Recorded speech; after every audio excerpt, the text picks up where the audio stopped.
So, may ibibigay ako kay Ate Fo. So, tatawagin natin siya. First, mag-ayos muna tayo ng buhok natin. Kasi, ayaw ko gulugul ang buhok kapag nag-vlog ako.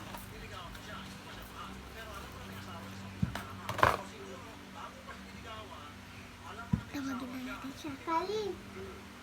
Come! So, may kwento ako kay guys. Tapos, sabi ko, may ibibigay ko sa'yo. What's this? Kailangan mo ng gunting, kaya...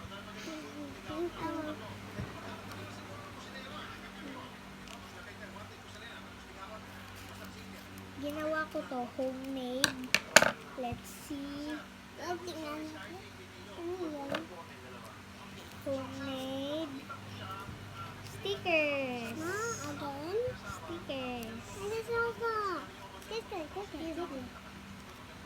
Homemade stickers. Two stickers, please. Two stickers yan. O, diba? Ang ganda.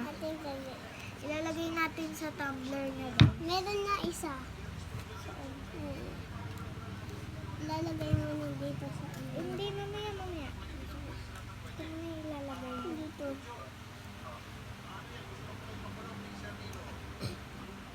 Tweezers. Paper tweezers. Paper tweezers. Paper tweezers.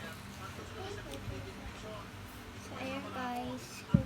Paper tweezers siya. Yan. Homemade stickers. Yung isa naman. Real stickers. Real stickers. Malaki din siya. Gumagawa ko, nagbebenta ako. Pero yung mga natitira sa akin, binibigay ko na kayanin ko. By the way, 5 pesos up.